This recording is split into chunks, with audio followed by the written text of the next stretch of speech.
Albert Awol, the voice of the jungle, broadcasting on the DVC to all points unknown. If you're within the sound of my voice, you're listening to Welcome Home Podcast on the DVC.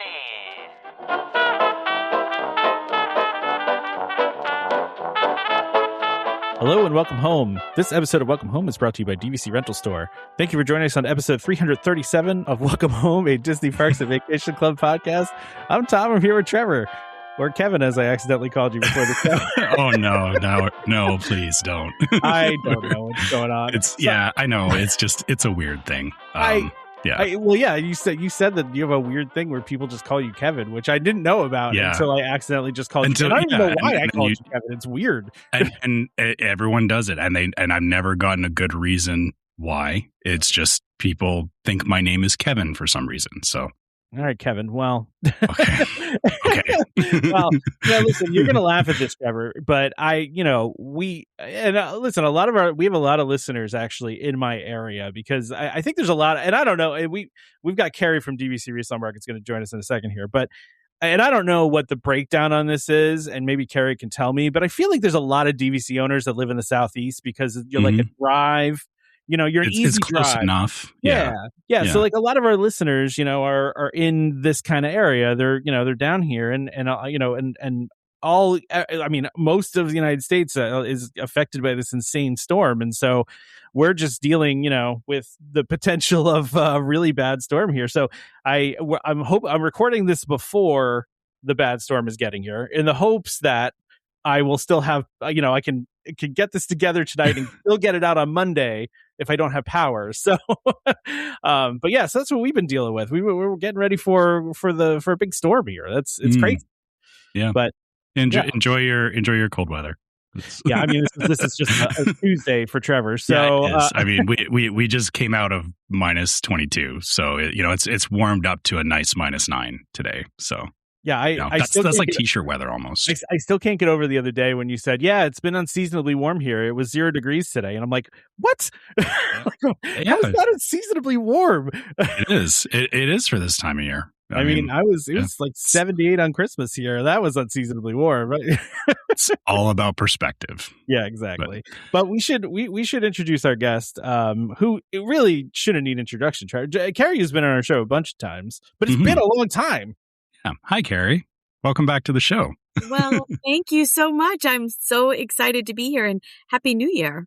Yes, Happy New Year. Happy New Year. Yeah, I can't believe January is almost over already. It's flown by. One more week, and it's going out with a bang for the majority of the country, as you were just saying, with this upcoming storm. Yeah, it's crazy.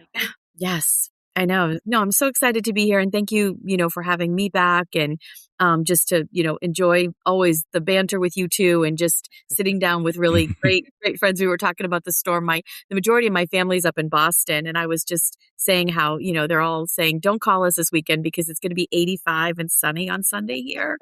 So nobody was able to talk to me right now. I can't do that, Carrie. I can't do that. That's too hot. I agree with you. It is unsafe. And I'm like Elsa. Like everyone has a Disney character. I'm like Elsa. The cold doesn't bother me. I don't know that I want 0 degrees, but I also don't want 85 in January. But I know. Well, that's what happens when you're from up north, though. You just kind of get used to it. Like Trevor's just used to being cold. I grew up in New Jersey. I am used to the cold. The cold doesn't bother me, but the heat bothers me. I'm with you. The only reason why I live where I live was because I worked for Disney for 20 years. And had Disney been up in Massachusetts, I never would have left, but I wanted so much to work for Disney, and that came with heat and humidity. But there's also magic and pixie dust. So it's like, pick your hard. Yeah, there's trade-offs. I say that to my wife all the time. I was like, if Disney was here, I would try to work for them. But I don't want to move to Florida. Like, I just can't do it yet. Like, I know when I get older, I'll be like my parents, where it's like, if their thermostat's not set to 76 degrees, it's basically freezing in their house. It's, and I need to get to that point where I'm always cold, and then I can deal with 90 degrees. And then it feels lovely all the time here because you're always cold. Exactly. Yes, exactly. I know. So, well, Carrie, since you haven't been on in a while, and we have some new listeners, maybe give a little bit of background of your Disney background and your DVC resale market background and all that.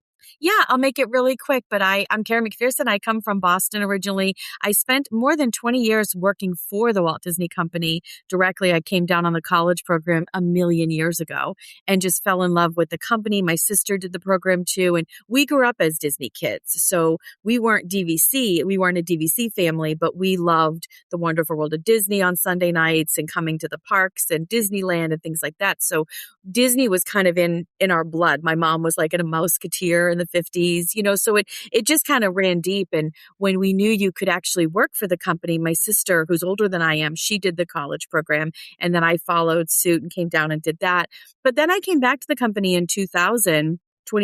Almost 26 years ago, full time. And so I had lots of different roles. That's, one of the great things about being a cast member is it's one company, but many, many, many different experiences and opportunities. And so just the highlights of what I did is, I worked for DVC as my very second job working for Disney. I worked for member services. So I was taking reservations and helping members with points. And I liked that job, but I always wanted to be the sales guide. I was like, how do you get to sit with people? Yeah. How do I get to give the free ice cream to people? Is that how do you get give the free ice cream away? That just seemed like a really great job. And I thought, I don't mind being behind the scenes, but I'm kind of more front of the scenes kind of gal. And so it took a long time, but I worked for DVC in 2002 and then went on to many different roles. My favorite role of all time, I was a Walt Disney World ambassador in 2008. And that's, a lot of people say to me, what do you do with that? And that's kind of the emissary of goodwill. You're representing the company all around the world and really just speaking on behalf of the company. And you're spreading and sharing good news, which was wonderful. I didn't have any of the drama that can come along with being a spokesperson sometimes with the company. But I also was a recruiter for Disney, college recruiter, and then internship recruiter, and then became a sales guide. And so I felt like my whole sort of journey sort of came full circle by being a recruiter. That's how I started. And then being a sales guide with DVC. And so I sold DVC for about 3 years. And that's how I met Nick. I met Derek, Marissa, Danny. So many of my really great friends today we met as guides at DVC. And then I rounded out my career. I was a sales manager with Club 33. And so when Club 33 came to Walt Disney World, I was on the opening team of that and really helped kind of pave the way for Club 33 to open here at Walt Disney World. And then COVID hit and I had the most seniority on the team. And I thought, well, I know I'm on somebody's list because I have 20 years and that sort of was the end of my Disney career with the Walt Disney Company, but it was such a good bow. It was it was 2 decades. It felt like the right timing. And then I got, a magical call from Nick Cotton who said, so sorry to hear that you were laid off with Disney, but I might have something for you, with his sweet little Southern accent. So I and came over and worked with World of DVC and the whole company, and then became a sales guide here with sales agent with DVC Resale Market, and have seen it transform into what is now Keyholder Vacations, which just gives us the opportunity to just help and plan and give our guests even more opportunities to use their DVC points or go on vacation and just really take amazing experiences with their families. Yeah, we were joking before the show because I think anybody that listens to the show knows that I bring up World of DVC every episode at the end, and I forgot that you guys are not World of DVC anymore, that you're Keyholder Vacations. And I'm like, oh man, I can't believe I forgot that. I never updated. We never updated in our ad or anything. And now we remember now that we got it though. It's Keyholder Vacations. So it's all fixed now. First of the year, good time to clean all that up. It's all good. And we were just remarking too, like, I mean, when we started this podcast in 2018, right? 17, I think. 17. The very first guest we had on the show, and it was probably a couple of episodes in, was Nick. And at the time, it was just DVC Resale Market, and that was it. It was just, that was, the only company that, and I mean, it's incredible how much you guys have grown in that period of time, and become just a company that handles everything, between rentals and financing and vacation planning and, I mean, buying tickets, all this stuff you guys do now. And it's kind of crazy it's for me anyway, Tara. I don't know what it is for you, but it was just funny because we used to have Nick on all the time. I guarantee we probably couldn't get Nick on at this point. Nick's probably way too busy for us. Yeah. Well, absolutely. what I think, Nick is just kind of, that ingenuity forward thinker, and that innovator. And I think that's one of the main things that attracted me to the company, to Nick, is that, that's what Walt Disney World is. That's what the Disney company is innovators and futuristic and this, and, trying to think about how can we make things better and more seamless and guest service. And I love that we really pride ourselves at Resale Market, at Rental Store, at Unlocked Magic, Be Our Guest Vacations, on that guest service and really connecting the pieces together. Because I don't think there's anything worse than saying, I now have to call this person to do this job, this, and 9 different people involved. Where with Keyholder Vacations, yes, you might work with 9 different people for one experience, but we're all connected. We all can help you together. So we all have the end goal, in mind. And so I think that's just what's, a benefit. If I was, I'm very proud to work for the company. I'm proud to work for Nick, but I'm also proud that our guests can come and have a pleasant, seamless experience with people who really like Disney, who really enjoy the magic. We're not just doing something that we don't love ourselves. And, I'm a member myself. We go to the parks a lot. So something that's in our blood as well. Yeah, I don't think we've ever had a single person come back to us and said, you recommended DVC Resale Market to us, a rental store, and I had a terrible experience. Like, no one said that. That's never happened for us. Doesn't happen at all. So, but anyway, and by the way, tell Derek that we miss him, and we haven't talked to Derek in such a long time, and we listen, Carrie, please, we love you, and we love Danny, and we love all the people that we worked with at DVC Resale Market, but we just haven't seen Derek in a long time either. I understand. Derek is great. I just saw him. We went to the parks, I think it was the day after Christmas, and his son Owen turned 21. So you have to go to Epcot and have. Got to go. Well, yeah, you got to go. I mean, hopefully he didn't start out with Drinking Around the World. That's not a good place to start out at 21. He started out at the pool and then went later on in the afternoon. They stayed at the boardwalk. But yeah, Derek, he's doing great. And I will share your sentiments with him. Yeah, if you're gonna do that, if you're gonna do the 21 at World Showcase there's no better place to stay than Boardwalk or Beach Club, so you can wander your way over there, not have to worry about transportation or anything else. It's just right there. Stumble your way back home if you need to. Exactly. The last time I stayed at Boardwalk, that's exactly what happened. Anyway, so is there anything you want to highlight, Carrie, before we get started? Sorry, Trevor, I didn't mean to interrupt you. Go ahead. Yeah. Anything you want to highlight, Carrie, necessarily, about what's going on with Resale Market right now? Or? This is such a great time of the year right now, the beginning of the year. We do our winter promotion, which is called Red Hot Deals right now. Yeah. So as guests go to the website, it is really one of the best times if you're looking for a contract, whether you're adding on or thinking about jumping in. This is such a great time because if you see the moniker that says Red Hot Deals, what that means is that listing is marked 10% off of the recommended, the market price, essentially. So it's already discounted in addition to being on resale, so it's discounted there as well. And what that means is that because it's discounted, there's no negotiation with the seller. There's no haggling or anything like that. So if you see the listing that says Red Hot Deals and it works for you, jump on it, because when those go, they go super fast. And I always remind people too, negotiations are fun. They can be really fun to, kind of find the best deal and this and that. But while you're negotiating, somebody could come in and make a full price offer on that listing and grab it right up from you. So this is a great way to just sort of act fast, grab a great deal, and know that you're getting really one of the best deals that's out there with the Red Hot Deals. So that started last Sunday, whatever last Sunday was, the 18th or 17th. But anyway, it's on right now and it goes to the end of February. February 28th will be the last time. So we get new listings in every single day. So if you don't have our app, I highly recommend the app as well, because you can put a alert on there too. So if you said, I want Beach Club 100 points, this is sort of my price range and I need a June use year.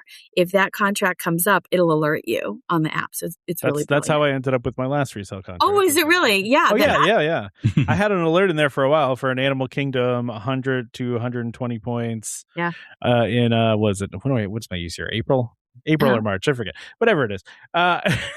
I don't pay attention to the use year. I don't know why. I just don't. It doesn't. I don't know why you don't pay attention to the use year. It matters. It's literally never become. It's never been relevant to me in any way. So but okay, that's great. So now's a good time to buy, right? So that's good. It really is. Go check out those deals. And it's not like, if you're negotiating for a car, whereas like your car sells and there's just like they got another one on the lot. Like this is the one contract. If somebody else comes in with a better deal, it's gone. So it's gone. Yeah, exactly. So if you're thinking about it, if you've been on the fence, if you're like, maybe 2026 is the year, this is the time of the year to do it.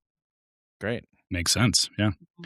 All right. So we have a bunch of questions here for you, Carrie.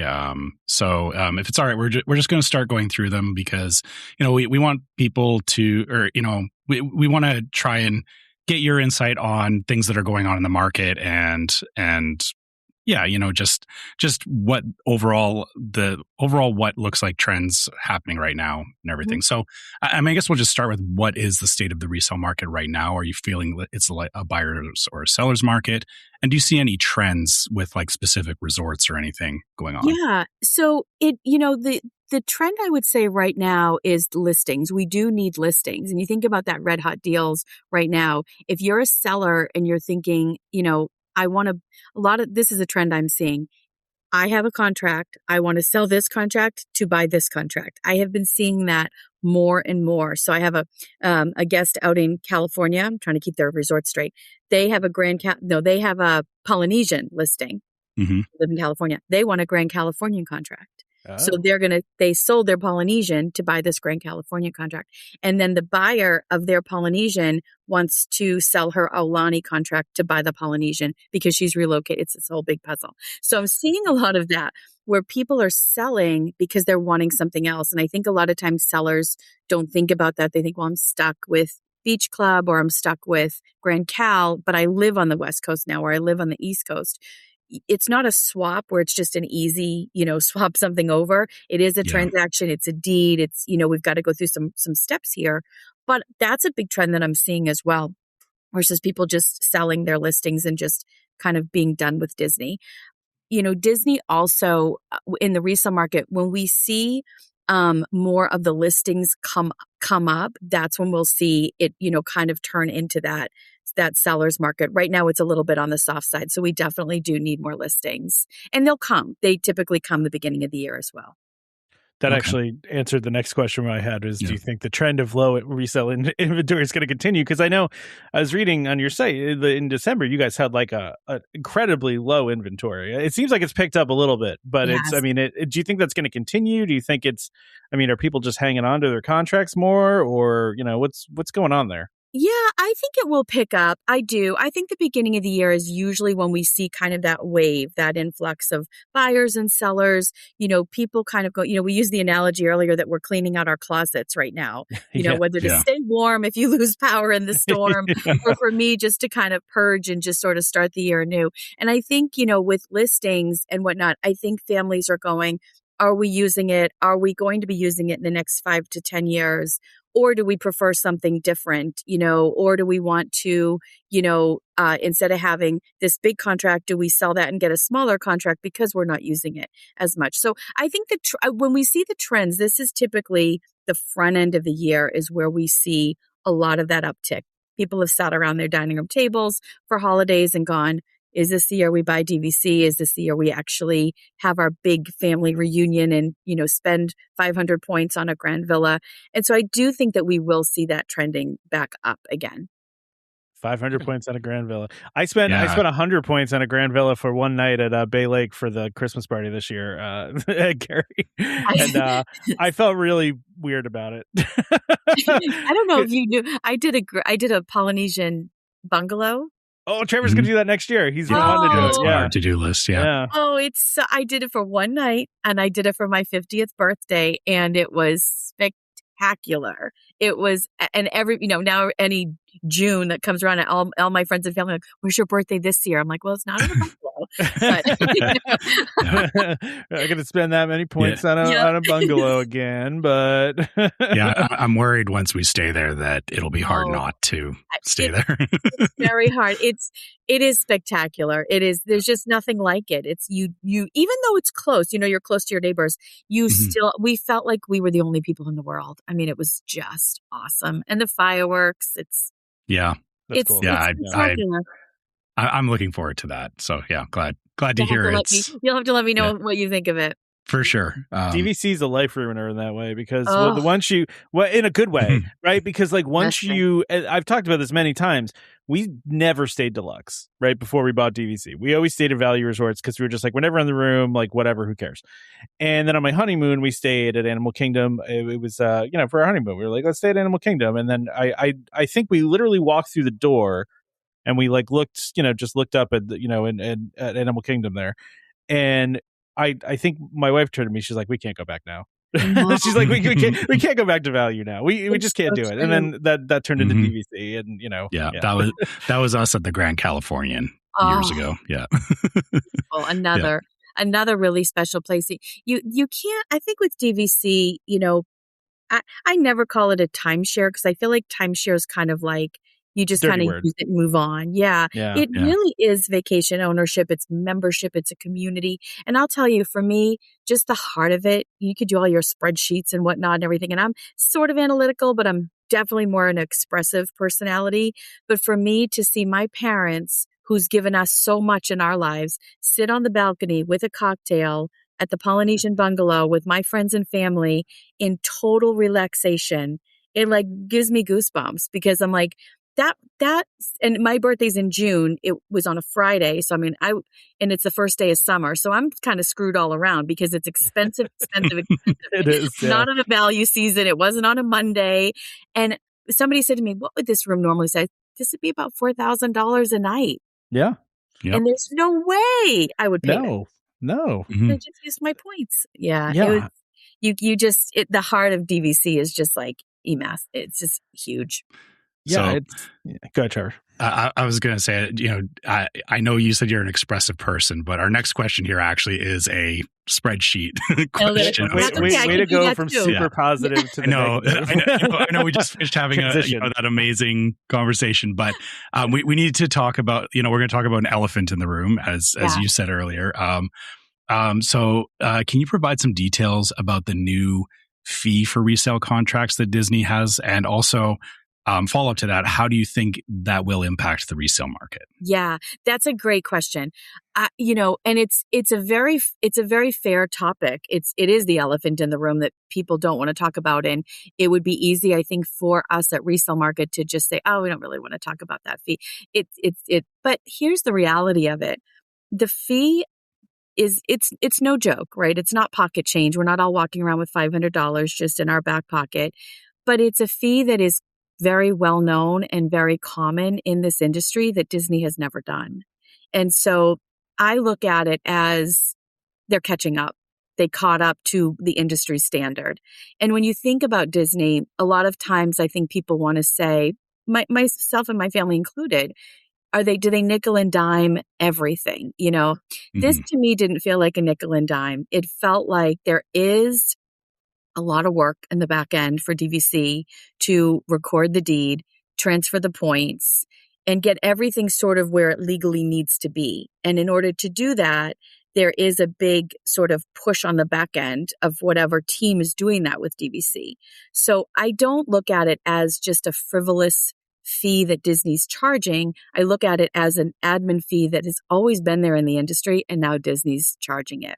They're just not eating it anymore. They're just passing it over. They're not eating it anymore. You're right. Yeah. Mm-hmm. I mean, there's a real cost there. There's a lot of, like you said, there's a lot of work on the back end. And then they weren't charging a fee for it. So it stinks, but Yeah, it does. But I think if you just balance that into your budget sheet, kind of laughing about being analytical versus expressive.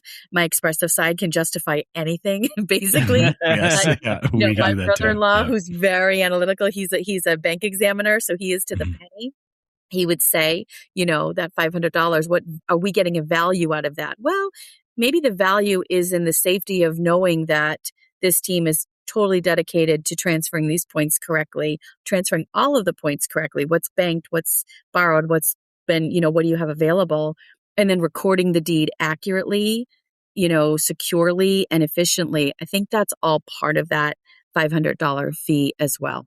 So I know when this first it didn't really get announced. They kind of threw it into like an FAQ on their website and somebody noticed and then it, went around.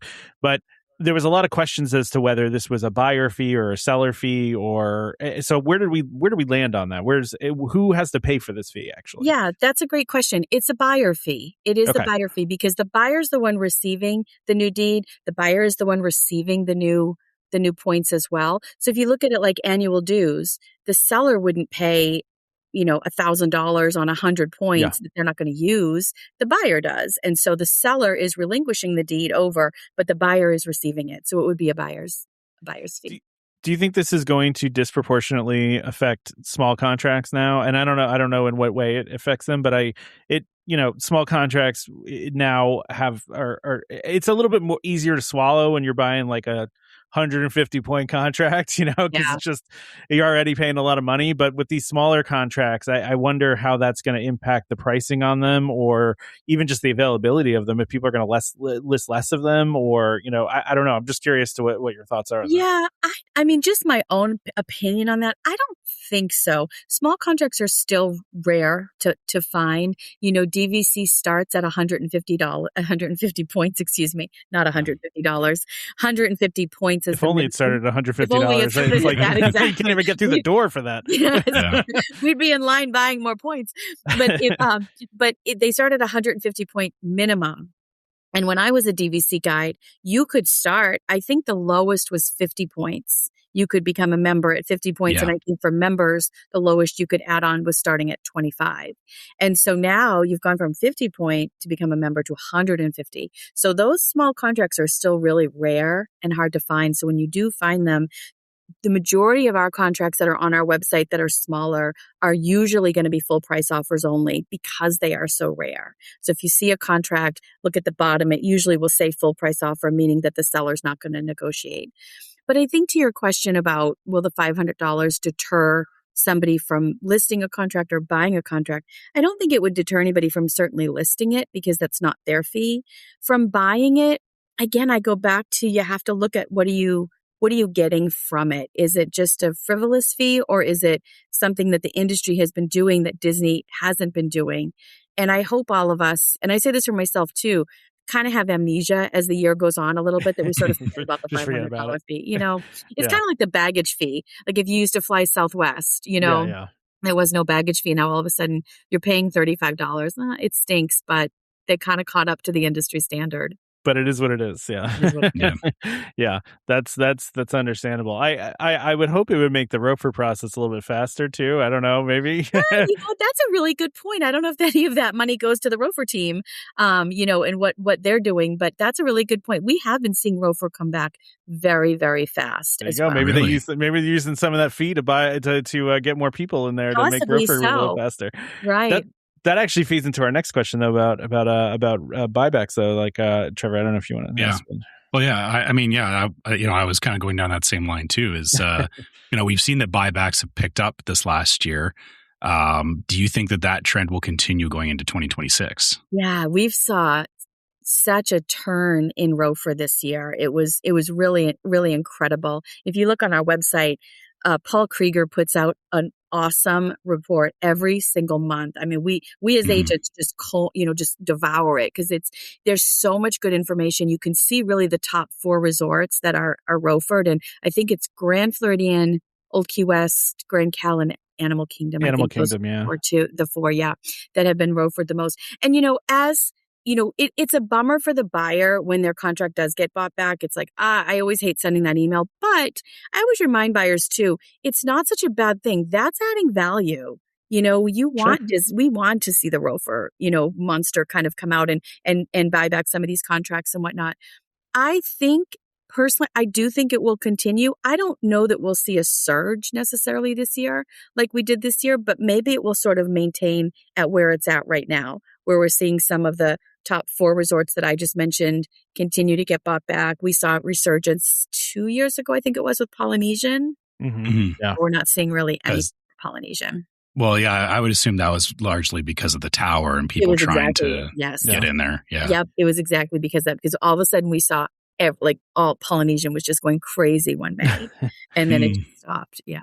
It's worth it because like 2024, they bought back like nothing, right? If I remember correctly, it was at 23. Am I already like forgetting? Yeah, 2024 was very light, 23 and 24, and then I think it was in 24, if I recall. I was out doing some errands and I got a text message from either Marissa or Derek that said Polynesian's being bought back like crazy. Where are you? I said, I'm at Target. I have to go home because I'm sure I have buyers who are probably, really, worried right now. And but like I said, I tell people it's not a bad thing. You're not losing any money. The deposit you put down is fully refundable, or we can move it to a new contract. It's just patience is all. But all good things take time. Yeah, and it should note to your point on what Paul wrote for December, and basically for the year, it was a 4.7% buyback rate. So your chances of actually having a buyback is still pretty low. It's still low, still pretty low. But yeah, they bought back almost 30% of the Grand Cal contracts, which is that's pretty impressive. It's a lot. And Grand Flow was like 17%. And Animal Kingdom was a big one too. So I get asked too a lot, how do we avoid the Rover monster? There's really no way to avoid it. We don't know what Disney is going to ever buy back, so we can never guarantee anything.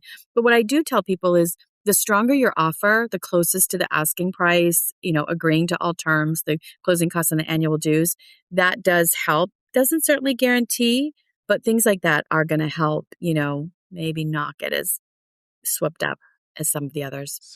So what I'm interpreting that as is, if you're buying a DVC contract, don't necessarily hunt for the ultra cheap contract, because those are the highest risk ones at the end of the day. Or I guess it's a trade-off of your time there, that if you do go for the cheap ones, accept that there's a bigger chance that you're going to end up getting that contract snatched by Rover, just because, like you said, you can't offer the lower, or you can go for the lower offers, but that comes at a risk.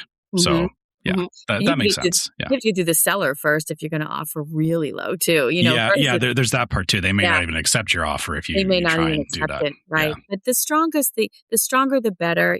Think when buyers, sometimes we have to think like sellers do. To think, would I let this contract go for this amount? And if you wouldn't as a buyer thinking as a seller, so, and that's where we come in too. Our team is so proficient and, really educated. Every single agent on our team has been DVC guides. And so, we're all pretty up to date on the information. The blogs are so good also. Paul does a great job with that. I definitely agree with that. So we're going to go from like kind of hard data here to speculation. We're gonna make you speculate which is always fun. So the question we're getting is obviously Lakeshore Lodge is the next one here, which I will always call Reflections. Much like Hollywood Studios will always be MGM, Lakeshore Lodge will always be Reflections to me. But Lakeshore Lodge, last time when I was down in, when was I there? Thanksgiving. And I, went by the lake there. I was like, whoa, man, that thing is really getting up there. Yes. Like it's moving fast. So the question is, when do you think they're going to start selling Lakeshore Lodge? I know. And you call it Reflections. I keep calling it Lakeside Lodge. That's where my head is with it too. I want to call it Lakeside for some reason. Yeah. Yes. I'm like, don't be that, little old lady that always makes the mistakes on words and people just let me go. Like, correct me. Lakeshore.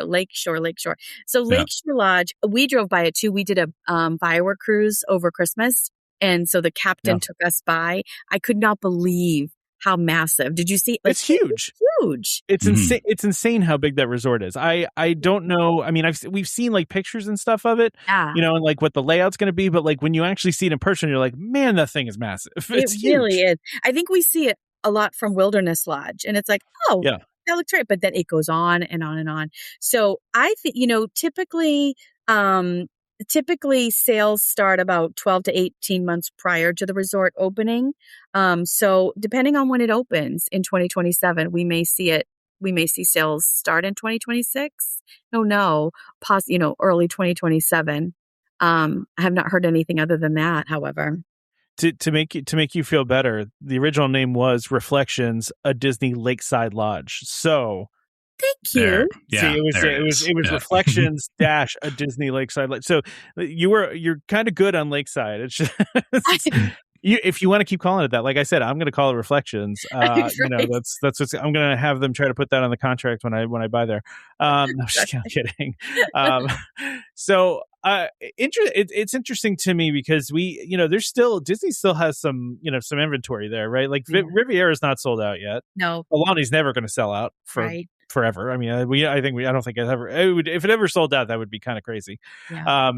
And I'm sure they still got some Polynesian floating around from the tower, right? Or I don't think they've even declared all that yet. No, Polynesian still is. I think there's like 30% left or so to sell. Yeah, they're going to sell that out I feel like fairly quickly. And I did read somewhere they think that Riviera will go fairly soon here too. But Riviera, I feel like, is taking a while. But I mean, it is a pretty nice size resort. But Chris from Discord was asking us. It appears, and by the way, Chris called it Lakeside Lodge too. So you're in good company.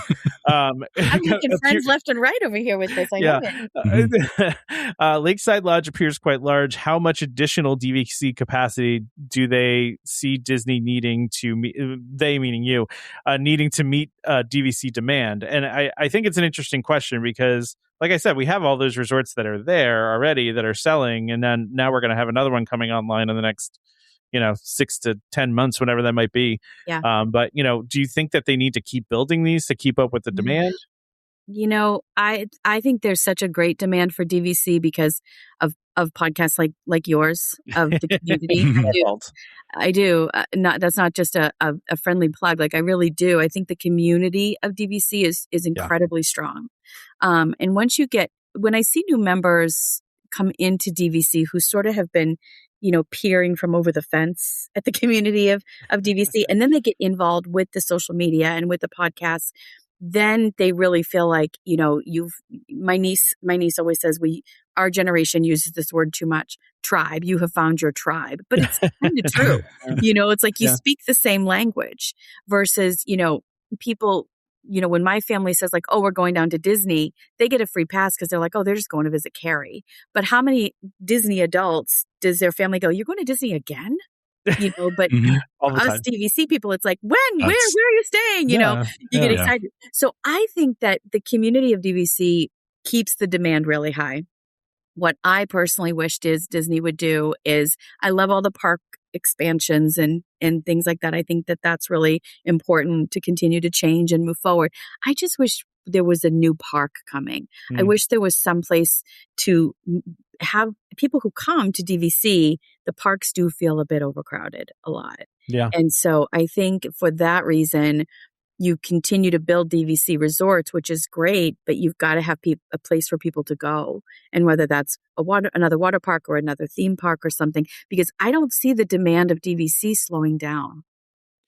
Where would you build the next one, Carrie? If you're back at Disney, but now you work at Imagineering and you're head and you go, I'm going to build a new DVC resort and I want to put it where? Oh, man. It's going to be attached to the new park. I love no, you can't do that's a cop out. That's a cop out. Because the new park doesn't exist. But then where would the new park be, right? That's another question. I mean, I don't know what they're building, but I do know there's a lot of land near Magic Kingdom. It's kind of like if you're standing at Bay Lake Tower, if you're standing in a room at Bay Lake Tower with a theme park view, it's beyond Magic Kingdom, but sort of before you get to like that Epcot exit on World Drive. It is. There's a big. Yeah.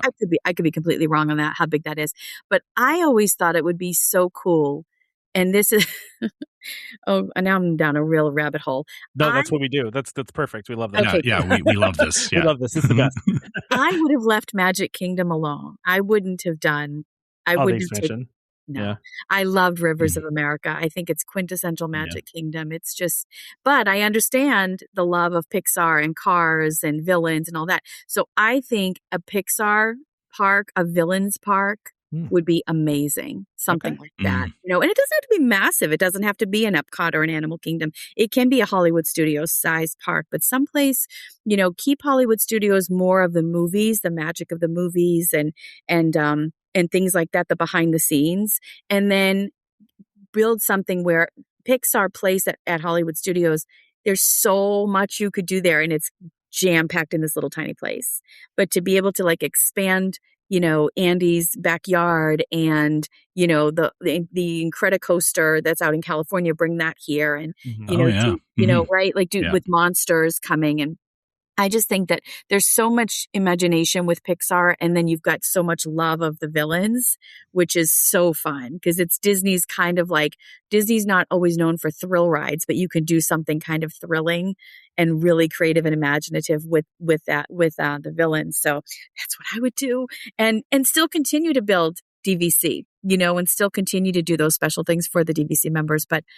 Like I said, kind of down a rabbit hole now. And you're the only one who's ever asked me, by the way. No one's ever asked my opinion. See, that's what we do here. That's what we we want. Exactly. We're glad that you got to chime in on that because this is exactly the stuff that we love about we obviously love talking shop about DVC and Disney and all that, but part of the fun too is, like you said, the imagination and the what could happen, right? So. Yeah, I want them to build a resort in that land between Grand Floridian there and Magic Kingdom. Like put one right there that goes connect right it all.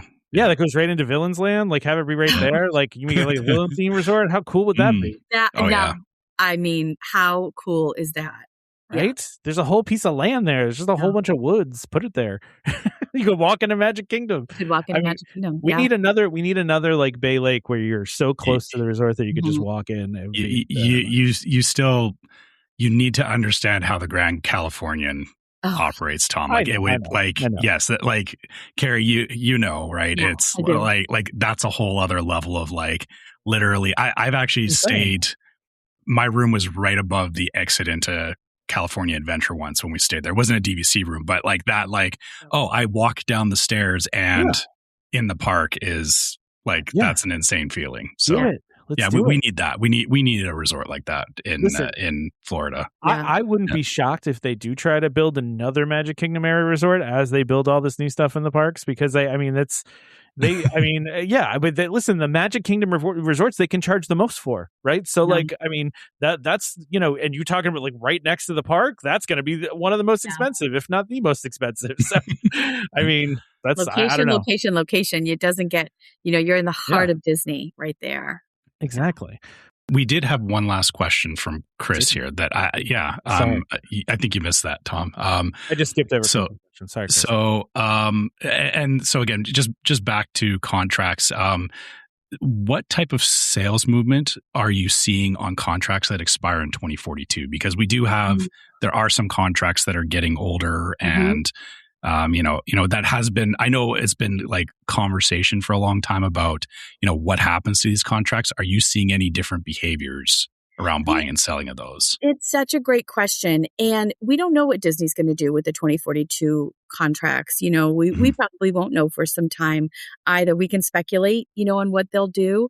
But the questions that I get a lot around the 2042, and it's very fair, is people will say, we kind of wanted something to 2060 to 2068, we wanted something longer.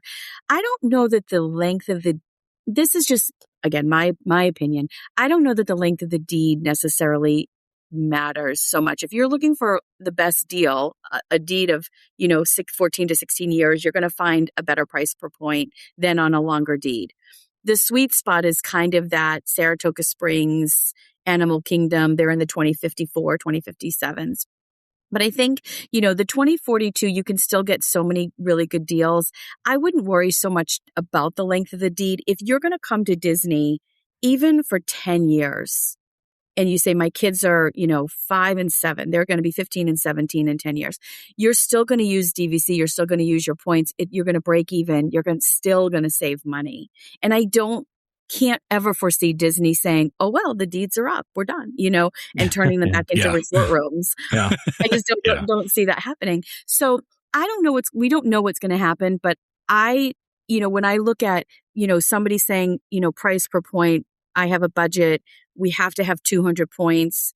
we don't want to pay a ton in annual dues, the deed sort of length of deed is usually the last thing to think about, on the list. It's usually the price of the resort versus the length of the deed. So it is a factor, but my professional opinion is if you're going to come to Disney for the next 10, 12, 13, 14 years, don't let it be a deterring factor. The moderate resorts are great. They're beautiful. The Port Orleans and Coronados and Caribbean beaches here at Walt Disney World, they're great. But like you said, when you stepped into that Animal Kingdom Savannah View room, there's no going back. Oh, there's no going back. I don't understand why people don't like Animal Kingdom. I love Animal Kingdom. It's our favorite. We love. There's nothing more magical on this planet than walking out on your porch and seeing a giraffe. Like there just isn't. I don't know. I know, like Trevor, you disagree because you love Polly, and I'm not disagreeing. Polly's we all have our own vibes. It's fine. Yeah. I just want a giraffe in the morning. I just want to wake up and be like, oh, what's up, giraffe? Like, hey, how's it going? You can't argue with that. I mean, I get it. You really can't argue with that. Yeah. But Carrie, it's been such a pleasure having you back again, and this is not going to be the last time. We are going to endeavor to have you guys on the show more often over the next year here. So, and we'll have Danny on too. I know you guys will be switching off a little bit here too. Danny and I will be swapping out, but it's such a pleasure to see both of you again, and thank you for the time. And I really just always enjoy the conversation and the banter back and forth, and it's just so fun. And if anybody needs anything, dvcresalemarket.com, dvcrentalstore.com. We're all here to help you however we can. How do they reach you? Oh, Carrie, Kerri at dvcresalemarket.com. And you can find my bio on the website under team. Perfect. Thank you so much, Carrie. Really appreciate you joining us. Thank you both so much. Thank you. So that was great having Carrie on. It had been a long time since she joined us. I mean, it was good to hear from her again. By the way, I'm privately lobbying in the background to get Derek back on too. No, and this is again, no offense to Danny and Carrie. We do like interact with them too. We just want to talk to our friends. Yeah. We made friends with people in DVC Resale Market, and we want to talk to them. That's all it is. So listen, I'd love to have Marissa back on too, but Marissa's too busy. So I mean, Marissa's a big shot now. So they're all very, very busy over there, obviously. We'd love to talk to them if we can get a chance. But we should probably do the ad here. Do the ad quickly. This episode is sponsored by DVC Rental Store, which is a keyholder vacation company and offers magical vacations at incredible value. Save up to 60% off retail rates at premium Disney resorts. DVC Rental Store now includes deposits as low as 25% at the time of booking and a built-in cancellation policy for every reservation. And as always, DVC Rental Store pays out the most to members looking to rent their points. Want to learn more? Go to dvcrentalstore.com/welcome home or call 1-855-DVC-RENT. That's 382-7368. And when you speak to them, be sure to let them know that Welcome Home sent you. All right, Trevor. So let's move away. We've talked a lot of DVC. Let's talk actual park. A couple of weeks ago, or a couple episodes ago, we had done a Reckless Speculation on some permits that were filed for the Haunted Mansion. Mm-hmm. And I think we kind of now-ish know what's going on here, right? It looks like they're adding on to the facade of the Haunted Mansion. And I'm going to assume this has to do with the development, the construction work that's happening behind the Haunted Mansion, right? Yeah. Like to block those views a little bit better. Yeah, I think, this very much makes sense when you think about logistically what is going into that area. Yeah. I was hoping it was a queue expansion, but a little disappointed that it's they not. They might still. Yeah, I mean, that's fair. You never know. But the thing is that because of Cars Land and Villains Land going in like right behind Haunted Mansion, the back, or not full backside of Haunted Mansion, but there's a whole side that was covered by trees, and they didn't really need to do anything with because the rivers of America were there. The only thing that came by there was I almost said the Mark Twain, but the Liberty Bell. You all know what I meant. Yeah. So because of that, they didn't really have to do anything with it. Since this is all changing, they obviously need to do some work to the outer facade to make sure that it like, you don't want it being like that. You look, if you're looking at Haunted Mansion from one angle, that it's like, oh, it's there, and then the other side is just like flat building, right? Yeah. So makes sense. Yeah. I will say that over the past few years, the vegetation over there had gotten a little thinner to the point where if you looked, you could actually see the show building and see some backstage anyway. So, this is good. And also Disney committed when they were going to, when they said they were going to build this new stuff, that they were going to really care about sightlines because of how squished everything is. And to me, this is just part of that, right? Like, this is them actually keeping to that promise to make sure that sightlines are good, so that you're not being thrown off and seeing, you're in Haunted Mansion and you're seeing villain stuff, like, which, they kind of work together, but like, probably not really. Like, the architecture is going to be different, like the vibe's going to be different. Yeah, I feel you could swing it, but yeah, you're right. It's a very delicate thing to not blend too many things together, right? Yeah, so, it's going to be tough. It's good. And I mean, listen, Disney cares about sightlines, and they always have, and they are, except for Epcot for some reason. Epcot, you can see everything, but whatever. I always laugh when we're in Epcot, and then we just like look over to where like Guardians is, and you just see this massive show building that kind of blends into the background, but you can still see it because it's huge, and like, because they painted that color that's supposed to match the sky, and it's a pretty effective effect, but you can't hide a building that large. It's just massive. Yeah, I feel Epcot does get that pass only because of the fact that there's not any. It's okay for Epcot. Epcot's theming is not fantastical the same way that Magic Kingdom's is. That's right. The best way I can put it, because Magic Kingdom's everything is very like in its own world. Yeah. Whereas Epcot is like, it's not that. It's meant to look like pavilions and whatnot. So to be fair about Epcot, it does kind of fit into the Epcot theme, because Epcot was supposed to be a real city, and in a real city you'd have buildings like that you're not going to hide, right? So yeah, you could argue that it does fit into that. I think maybe they should have actually like swung the other way and like made it into like another futuristic building of some sort, just not a square block, but not just do like a warehouse. Yeah, I mean, I can see that. Yeah, give it some spice on the outside, but give it some spice. Yeah, but back to the Haunted Mansion facade expansion. So looking at this, it does all play into the fact that where Rivers of America is, that looks like it's going to be a walking path, and probably will connect over towards Big Thunder, which again, because you can see Big Thunder right from the queue in Haunted Mansion, right? Yeah, so thinking about what that all looks like when they're done all these renovations, like I fully understand why they're doing this now, because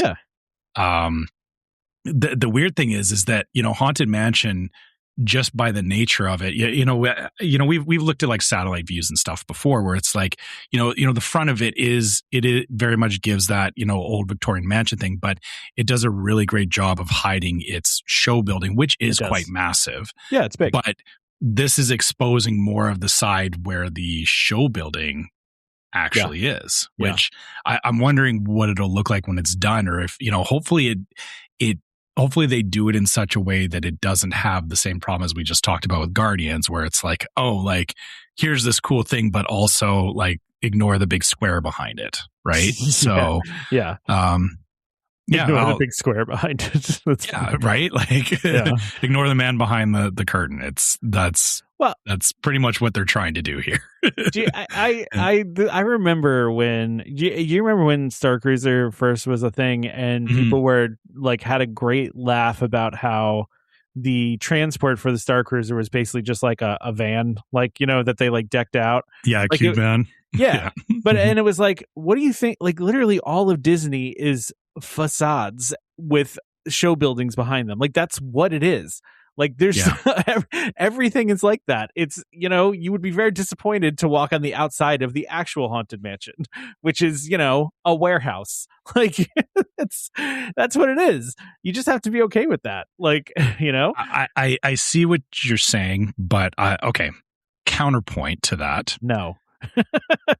Yes, everything buildings are square by nature. Yes. But buildings don't have to be square. And No, sure, I will use as a lot of people know, I am a gamer, and you know my other hobby outside of Disney is playing games. There is a particular game I play called Terraria, which I'm plugging this because there's actually an update coming for Terraria next week, and I'm excited for it. But one of the things about Terraria is building bases or building homes as you work through the game. And a lot of times people build just square boxes because the game's requirements for a base is as long as it's a square box, it's a base, right? Yeah. So you can do the basic, easy, just build a bunch of squares and call it good.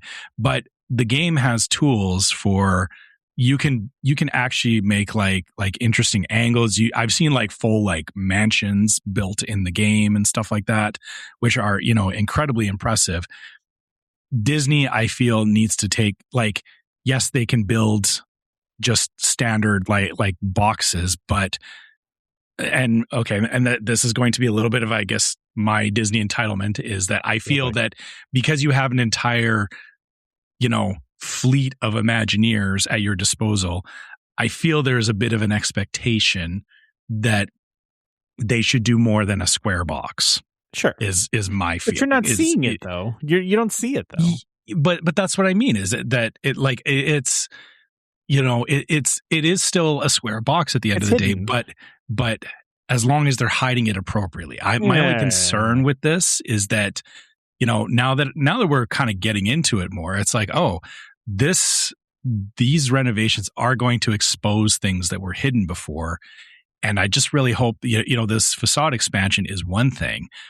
But I hope that Disney is looking at this from a larger holistic view of, don't make it so that there's just a bunch of there's one section of the park where you're just looking at all the backstage stuff. No, right? No, they would never do. They wouldn't do that. I mean, there is some of that during construction, but I don't think the final product it would be like that at all. I don't think that's going to happen. I really hope not. So no, I don't think so. I do still think that there's opportunity for a queue expansion here. With this work, right? Like they could still be expanding this queue, and listen now, and we kind of talked about this, right? Like they can expand it outwards because now that's all going to be that's going to be a path over there now, right? So part of that path could be the queue expanded in that direction. Like we don't really know, right? And the facade part, we just assume that that's what they're doing and that's what that's going to look like. But there could be more to it than that, right? Because there's also it's an order of operations thing too, and this might be the easier thing to do now because they haven't started redoing the paths and stuff around it. So yeah, you're right. Is that still may come further down the line. I have to say it's going to be really, really, really, really weird to be able to walk easily from Haunted Mansion to Big Thunder, but it's going to be great. Like I used to hate that. Like, when you're done with Haunted Mansion. It's like, oh, now you got to walk 10 miles to get to Big Thunder. If you want to go Big Thunder. You got to do the full loop around Rivers of America because they're at literal opposite ends of it. But, and actually like for my situation is, in my family, my wife doesn't do roller coasters like Big Thunder. So usually when we get to that point, it's like me and my son will go off and ride Big Thunder, and she'll go to Haunted Mansion. So it was always like that's like exactly what you're talking about, that split of, we would go opposite directions in Frontierland, and then we'd either try and meet back up in Frontierland, or we would go from Big Thunder and walk all the way over to Haunted Mansion to meet my wife, or vice versa, right? So this way, when this is all done, you're right. It'll be nice to just pop over there.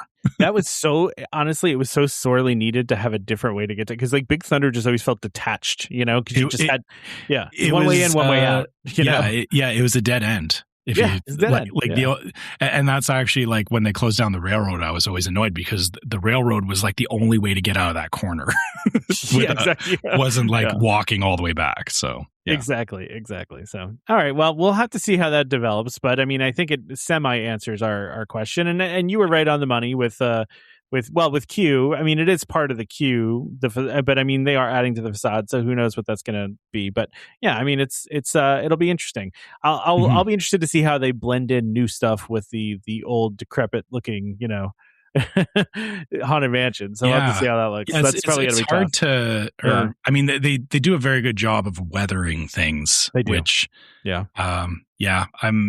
I'm curious. I'm curious if newly weathered will look differently than old weathered. yeah, exactly. Yeah. That'll be interesting. It's like when you you try to like paint or like try to match like those colors up, or like the big one for us is like siding. We want to put new siding on our house, but like to replace some of the old siding, but it's going to not match up. Yeah, we've had to do that in the past due to like hail damage and stuff. And say, so you have a couple of pieces that are like much brighter than the old pieces, and they do eventually blend in. But yeah, for the first little bit, it's like that doesn't look right. Okay. Well, anyway, so let's move on.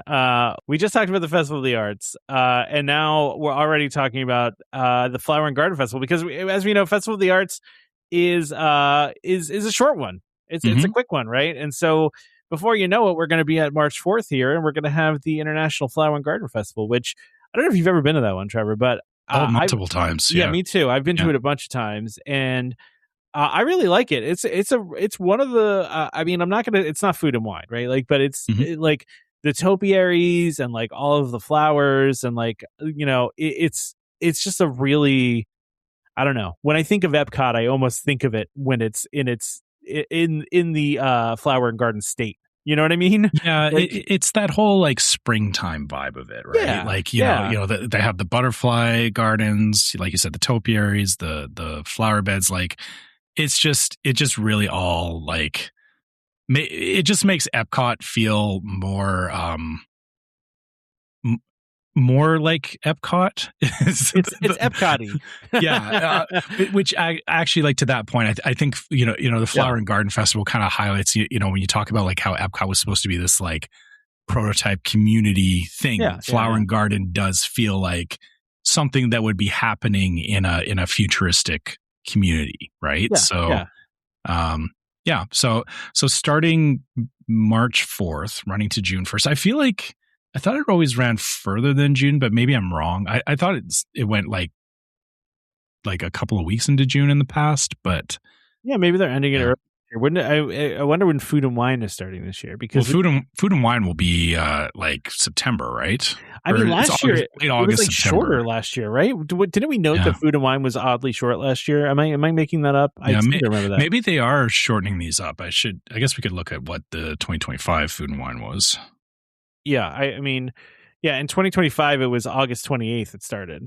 So yeah, right. So they are September. So they're festival lists for June and July, and then most of August really. But yeah, I mean, I guess they have to get themselves prepared for Food and Wine. But yeah, no, I don't know why it felt short last year. Yeah. So. Okay, Flower and Garden, I actually just looked this up. So it's exactly the same. So this year it's March 4th to June 1st. Last year it was March 5th to June 2nd. So it's the same amount of days. It's exactly the same amount of time. So, okay. Well, so along with that, we have the Garden Rocks concert series, which Trevor and I always enjoy talking about the bands that are at the Garden Rocks concert, because it's always an interesting mix of bands. Yeah, and it's kind of a bit of a reflection of our music taste, things that we grew up with, that yes, we are getting older, and it's sometimes a little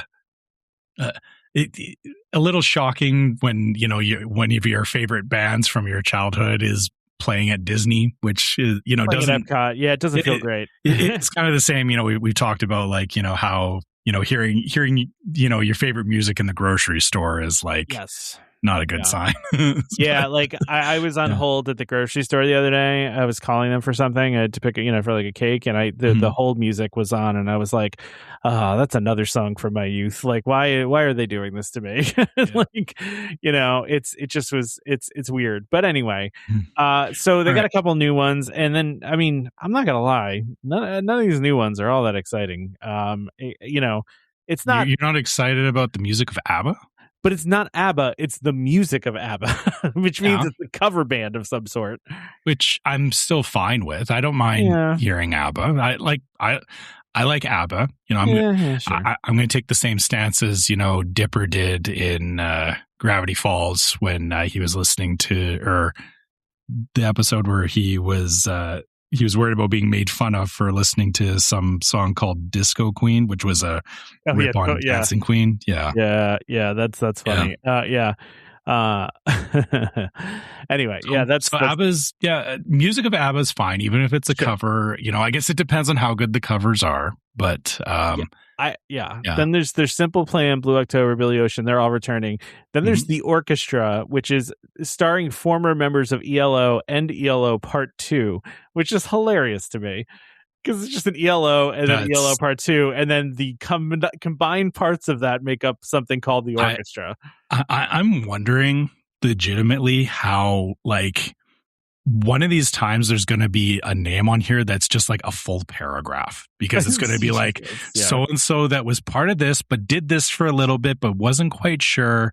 And they got coffee at Starbucks and it's just going to like be like a whole,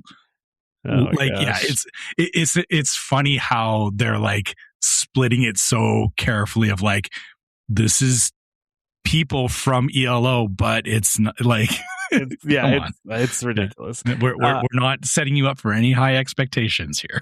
Yeah, exactly. We've got Herman's Hermits again returning, 38 Special, Chubby Checker, Sugar Ray. These are all returning. I have no idea what Information Society is. I'm looking up Information Society right now. Never heard of this before, but that's a new performer.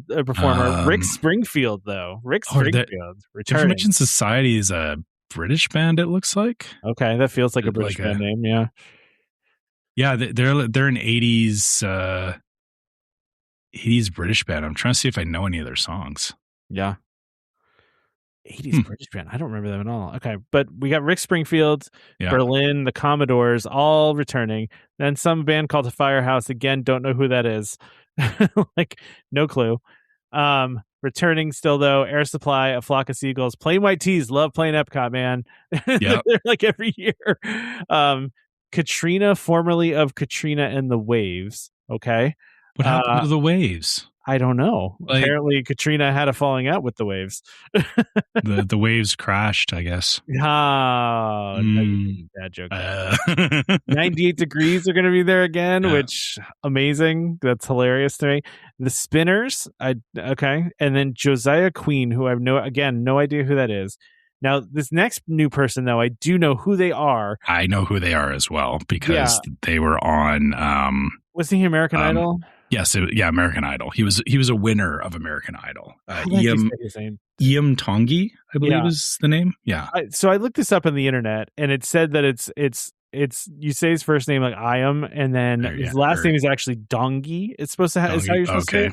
Yeah, I guess. But he's the Hawaiian dude that plays that plays those songs. He was in. I think he did a song for. He did the Hawaiian roller coaster ride, right? For the new one. Yes. Yeah, he did. Right. Okay. Yeah. So, and he was also on like the holiday special too. So he's very good. He's got an amazing voice, that guy. So that would be a really cool one. I don't know that I've heard him play an original song. I'm sure he has original songs. I don't know. Oh, I would assume he has like an album and whatnot out at this point. I mean, I guess so. I was. It's interesting because American Idol still in the air, obviously, and I was watching the other day. There's a commercial that came on, and I was like, "Well, they're still doing this American Idol thing." I was like, "When's the last time they had someone famous actually come out of the show?" Like, you know what I mean? Like, and I don't know. I can't think. I guess this guy's fairly popular at this point, right? There has been a couple, but it's the hard part is that just because of how music listening is so fractured now, it's very easy to not be it. Like they promote these artists and they have like tours and careers and stuff like that. Yeah. But you can completely miss it. Like it's so easy to like not see anything about like American Idol winners. There was one guy that I saw, he had like a bunch of I saw things on like TikTok and YouTube shorts with him a lot. But he was an American, and I can't remember. He had a weird name. I'll have to find it here. But well, listen. Outside of that, I mean, there's what was it? Queensryche again returning, and Maverick City Music. So, listen, this is all. This is what they do every year. They have this lineup. Not a whole lot of new this year. They're still doing the package, the dining package that you can do to get into that. They're still doing the butterfly thing. They're gonna have a scavenger hunt, all that fun stuff. Doesn't seem like there's a whole lot of like new stuff for the festival this year. I mean, I'm sure there's gonna be new food, and I'm sure we'll cover that in food time. But as of right now, they didn't really have anything in there saying there's anything new. But in case you're wondering what it is, now you know. Yeah. Okay, I looked it up. The person I was thinking of, his name is Benson Boone. Oh, okay. But apparently he didn't. I thought he won American Idol. Apparently he quit.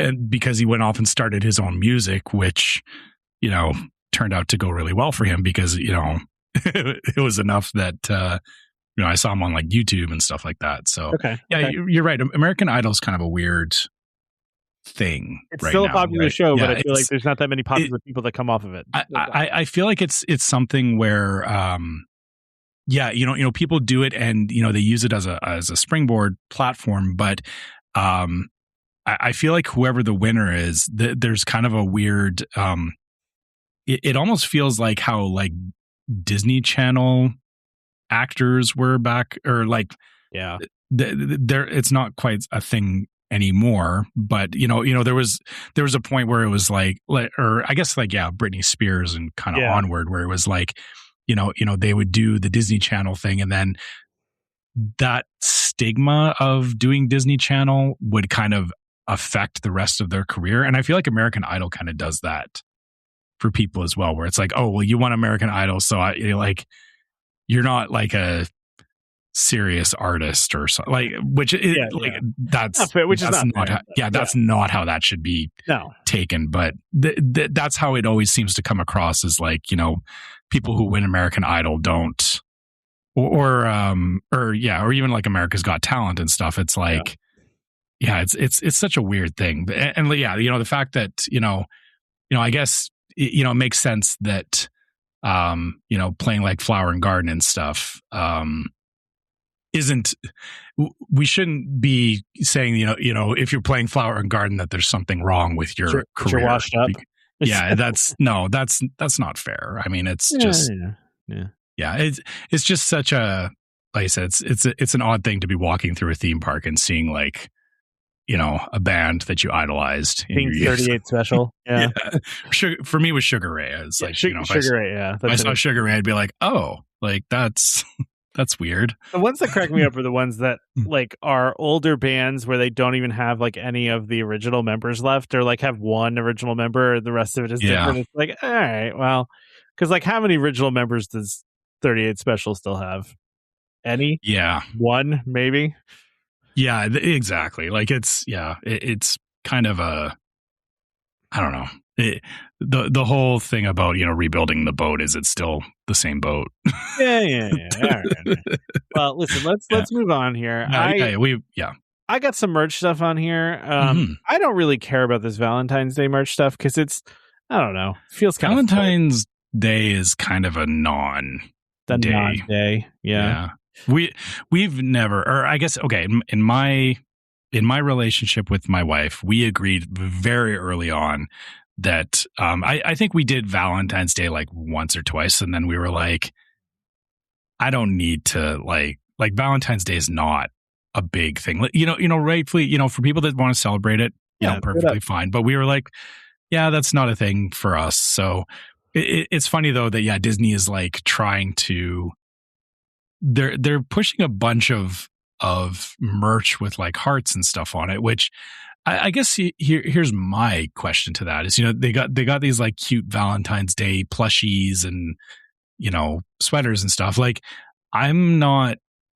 if I got like Valentine's Day apparel, I'm not wearing it the rest of the year. No. Right? No. Like, That's weird. Yeah, no, I'm not doing that. Yeah, that's why I don't even really want to talk about it, because nothing in there really interests me all that much. It's this other merch, this other 2026 Disney World merch though does interest me. Not even these Chippendale fuzzy Crocs. Yeah, but those aren't even Valentine. Like, this is the problem. Yeah, they're in the Valentine's one, but they're fuzzy Crocs. So yeah, they're fuzzy. Listen, those are cool. However, what about those is Valentine's Day? I don't know. Right? Okay, that's what I'm saying. Like, what? Okay. There's nothing Valentine's Day about those, right? Like, maybe you would give them to somebody for Valentine's Day, I guess. But, yeah, I don't know. Yeah. Okay, but they're $80, by the way, too. I just looked these up because I wanted to see how, because my daughter loves Chippendale and she also loves Crocs, and if I got these for her, she'd lose her mind. But $80 is crazy. I'm not spending $80 on that. yeah. I can't justify Crocs for $80. No, that's they got to be nicer shoes if I'm spending $80. Yeah, no, I want to talk about this other stuff, Trevor. So I want. Yeah. So Disney's putting out their 2026 Walt Disney World merch. Mm-hmm. And, obviously this is not all they're putting out for the year. They get stuff in throughout the year, but they're starting off here with the Walt Disney World Storybook Collection. And this one is kind of like, it's just got a bunch of the animated characters on it, really. Right. Yeah, it's like a large mural of characters. And this, looking at the last couple of, so that there's looks like a jacket and a bag. Yeah. These kind of remind me of the bags that they, or like they used to do the plastic bags that had like all the characters on them. Oh yeah. It reminds me of that. Also giving some 90s vibes, but definitely updated. Like there's a lot more detail to it. There's way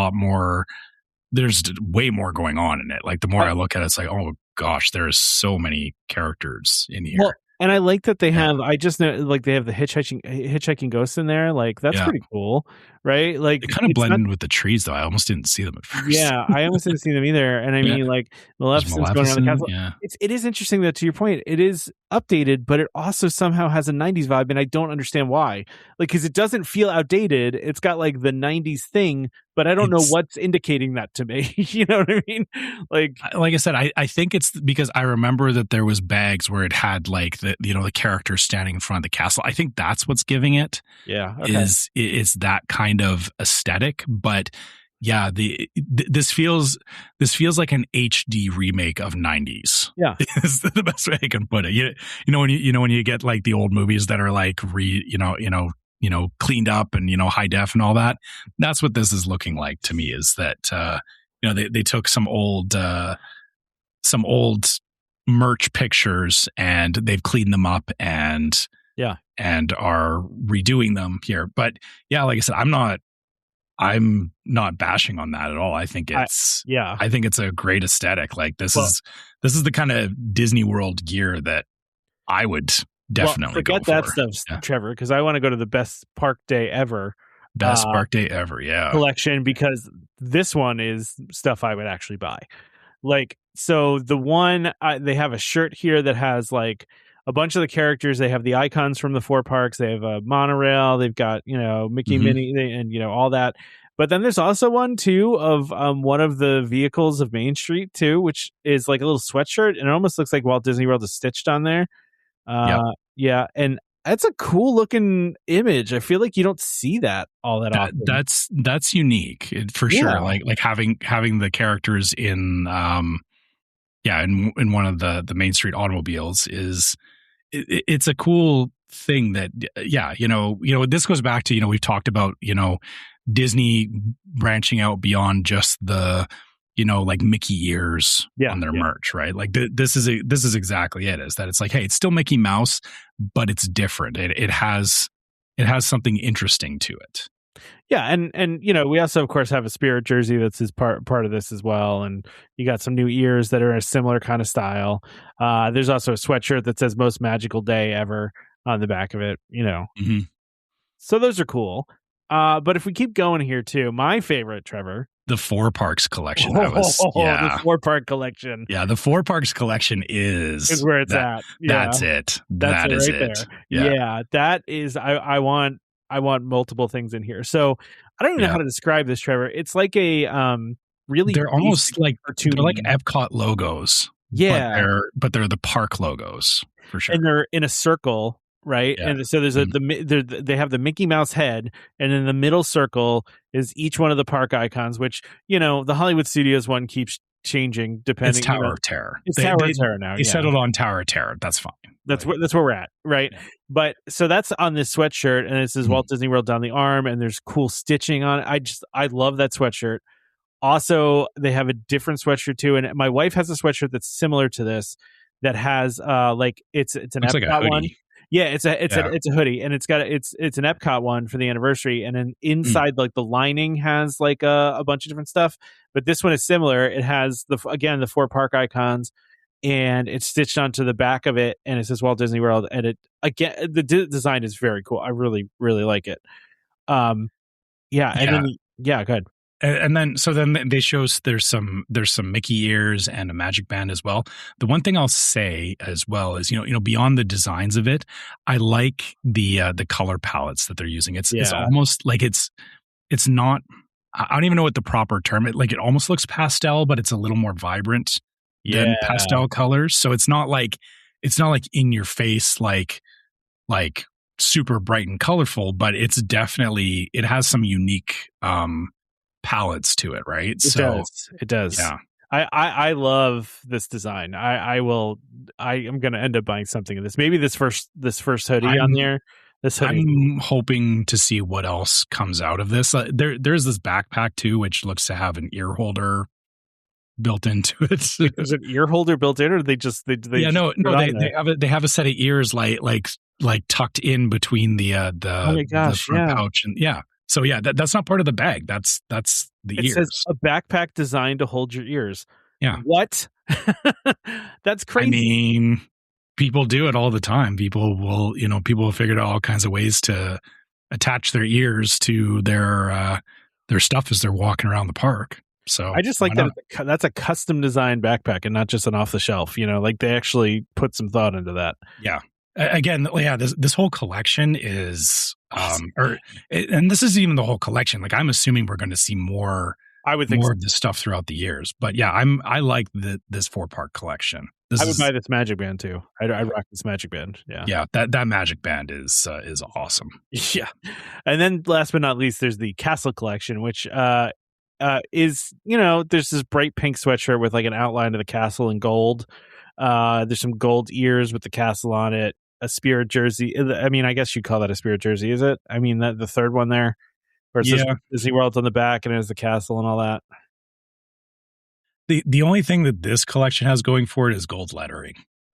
Yeah. I mean, this is I'm not a fan of this one. Yeah, I mean, okay, this collection is not made for us, I think, is what this is telling me. I'm not saying it's the worst collection, but looking at it, it's it's very minimalist drawings of the castle, and then with the gold lettering on it, which if that's fine, if that's the aesthetic you're looking for, but it doesn't have the 4 parks collection has a lot of unique little bits. Like, there's a lot to look at in it.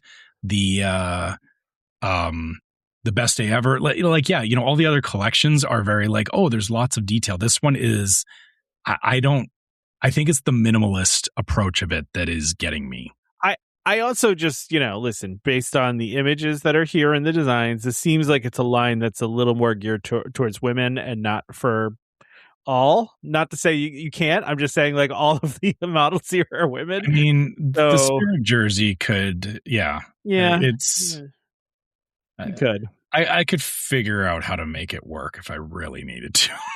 I would say the thing I like the most on this is actually the bag in the last picture here. That bag looks kind of cool, but it's not like a bag I'm carrying around. It might be something my wife wants. It's like a purse. I don't know if it's a purse or it's just a bag, or I don't know what it is. It looks like a bag, but it almost looks like something from like a high end.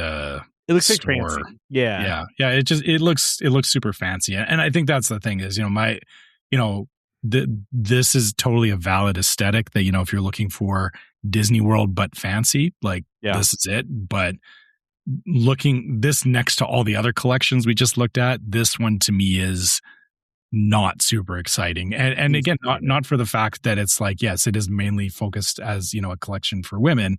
It's more so that it's very minimalistic, which feels very odd next to all these other ones that are super detailed. And maybe I'm wrong on that. I just noticed that it's very all the models in it are women, and it seems like it's geared a little bit more towards that. But maybe they have other parts of the collection they just haven't shown yet. That I see people, wearing ears and stuff all the time. Like, it's wear whatever you want, do whatever you want. I don't care. Let's make it work. Make it work. Like, no judgment from me here. Yeah. I'm just saying, like, it feels like they're doing. How they're modeling it is definitely it's targeted at women for sure. Yeah, seemingly. All right, so last but not least here, Trevor, let's move over to Disneyland. We'll give our Disneyland friends a little bit of love here.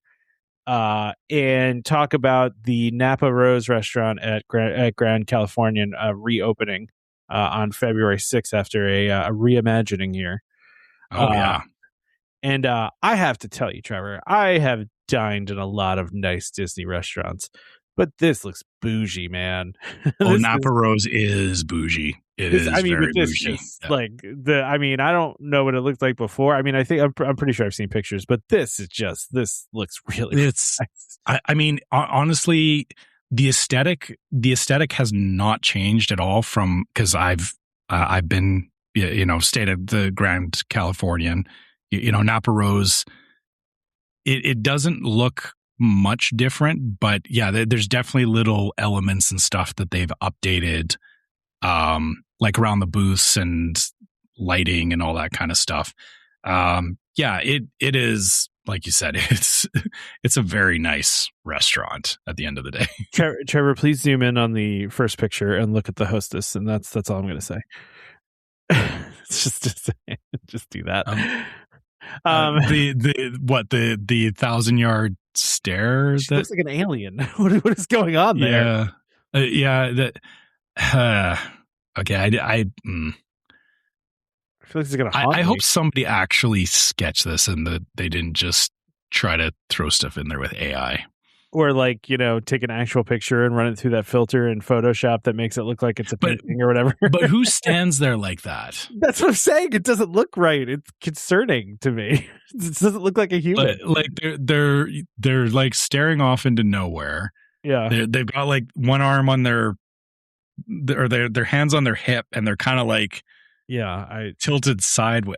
I'm sitting here trying to like do the position that they're standing in, and I'm like, it's weird. There's no way you would stand there like that, especially as a greeter for a hotel. No, definitely not.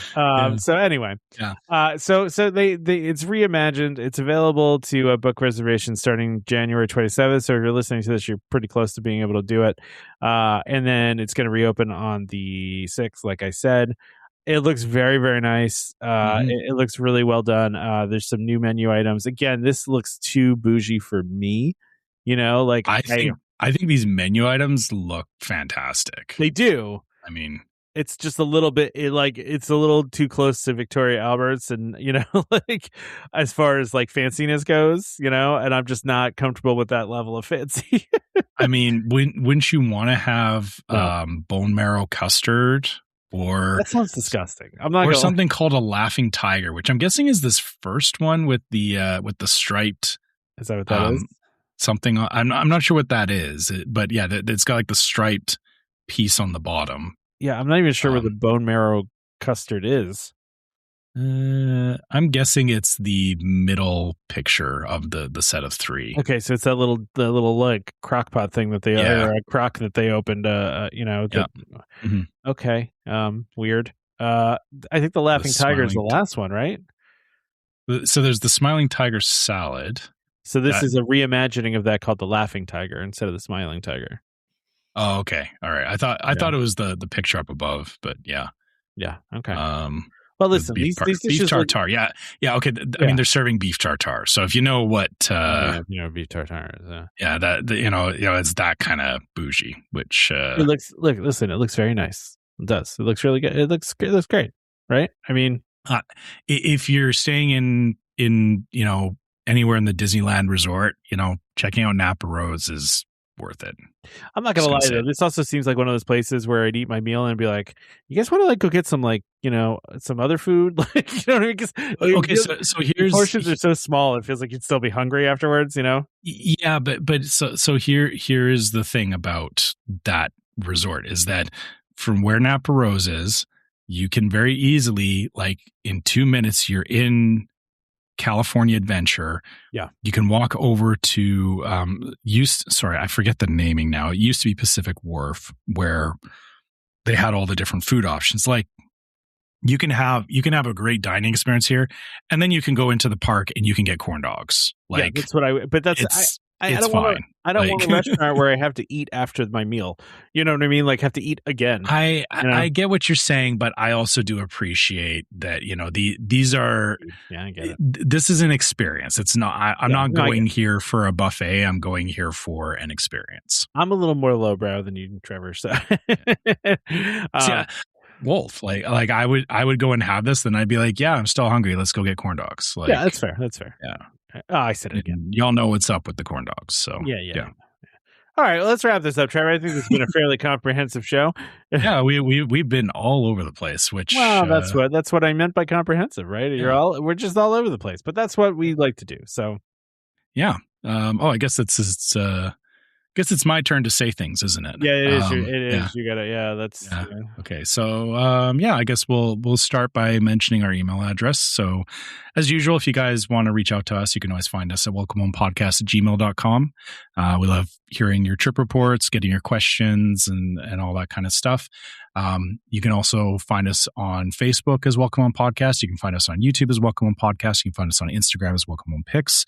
On Facebook, make sure you check out our group Welcome Home Disney Waitlist, where we talk about all kinds of things from the show, and people are sharing their own trip reports, and again, just having Disney conversations. That's really all we want is a place to talk about Disney and enjoy it together. So if you're interested in that, please check us out. And if you'd like to help support the show, you can go to store.welcomehomepodcast.co and check out our different merch there. And, maybe you need some shirts or something for an upcoming trip. If you get some merch, we'd love seeing pictures of it as well. You can always post that into the group or send it to us via email or whatever. We also do have a Patreon. So you can go to patreon.com/welcomehomepod and check out our different levels of Patreon support that have an exclusive logo that you can only get on Patreon. And all of our Patreon supporters get access to the Discord server, which as we've talked about in the past, we have all kinds of great conversations on Discord as well that, span Disney and sometimes other random things as well. You never know. Sometimes off topic can be crazy. Lately, it's been talking about the cold weather you guys have coming. So, that's been the main topic of focus. But so if you want to come, hang out with us in there, check out our Patreon. And last but not least, if you're listening on iTunes or Spotify or anywhere you can leave us 5 stars, please do so. It's just another way to help get the podcast out there and, helps more people find it. Also, you can tell your friends about it too. You don't just have to rate us on those platforms, but, we'd love for, we'd love to get out to as many people as possible that would be interested in this kind of stuff. And you can also write us a review on iTunes to let us know what you think about the show as well, because we do like hearing that people are enjoying the show or that, that they have any thoughts or anything about it. Yeah, and don't forget to subscribe to Welcome Home Podcast so you can be reminded every time we release an episode. You can find us on Apple Podcasts, Amazon Music, TuneIn, Stitcher, Spotify, YouTube Music, just about any place you can find podcasts, you can find us. Just look for Welcome Home and the one that's Disney and DVC, right? So look for that one. That's us. And, if you're listening to this already, you obviously found us somewhere. But if you want to listen to us somewhere else, you can do that too.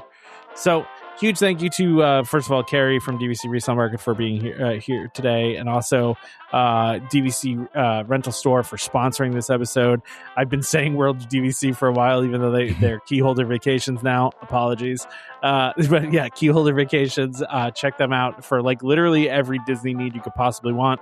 We're going to have some more people on this year from Keyholder to talk through, like, you know, buying tickets and all sorts of stuff that they do. They do tons of stuff. So anyway, so thank you to them. Carrie was great as always. So join us next time for more Disney Parks discussion. Of course, more DVC talk. We hope to see you all real soon. This is Skipper Albert Awol, the voice of the jungle, signing off from Welcome Home Podcast on the DVC. To a house when we had a church, how she can cobble